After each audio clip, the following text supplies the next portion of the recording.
سرمایہ کاری رک جاتی ہے. ملک کے اندر بھی لوگ ڈالر خریدنا شروع ہو جاتے ہیں بجائے وہ پیسہ سرمایہ کاری پہ لگانے کے لیے. تو یہ کیوں ہمارے لیے لمحہ فکر ہے؟ کیونکہ اس کا مطلب یہ کہ پاکستان اب ادھر جا رہا ہے جدھر ڈیفالٹ ہونے کی وجہ سے روپے پہ پریشر پڑے گا, روپیہ گرے گا. جب روپیہ گرے گا پھر کیا ہوگا؟ مہنگائی بڑھے گی. تو آگے ہی مہنگائی آج زیادہ ہے, تو جب روپیہ مزید گرے گا تو اور مہنگائی بڑھ جائے گی, اور جب مہنگائی بڑھے گی غربت بڑھ جائے گی. 5 کروڑ پاکستانی ہیں جو غربت کی لکیر کے نیچے ہیں, اور اس کے اوپر 5 کروڑ پاکستانی ہیں جو اگر اسی طرح مہنگائی بڑھتی گئی, جو بڑھتی جا رہی ہے, تو وہ بھی غربت کی لکیر کے نیچے چلے جائیں گے. اس کا مطلب یہ کہ 2 وقت کی روٹی نہیں کھا سکیں گے. تو ایک طرف معیشت نیچے جا رہی ہے, دوسری طرف میں آپ کو بتانا چاہتا ہوں کہ آج زراعت میں کیا ہو رہا ہے.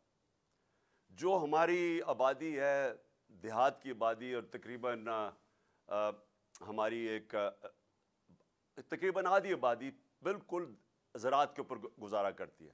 تو میں یہ آج آپ کو ذرا زراعت کی, جو میں نے حکومت کی ایک کمیٹی ہے, فائنانس کمیٹی آن ایگریکلچر, میں ذرا اس کی رپورٹ دینا چاہتا ہوں کہ انہوں نے اب وہ کیا کہہ رہے ہیں. وہ کہہ رہے ہیں کہ اس سال جو کپاس ہے وہ 25% کم ہوگی. 25% کپاس ہماری کم ہوگی. مکئی 3% کم ہوگی. گنا 8% کم ہوگا. جو پھر ہمارے لیے ایک آگے فکر کی چیز ہے وہ یہ کہ چاول 40% کم ہوں گے, یا اگلے سال چاول 40% کم ہوں گے. مرچیں 54% کم ہوں گی. اور یہ ہے ہماری اپنی گورنمنٹ کی فائنانس کمیٹی آن ایگریکلچر. اب یہ کیوں ہوا ہے؟ یہ کیوں کم ہو رہی ہیں؟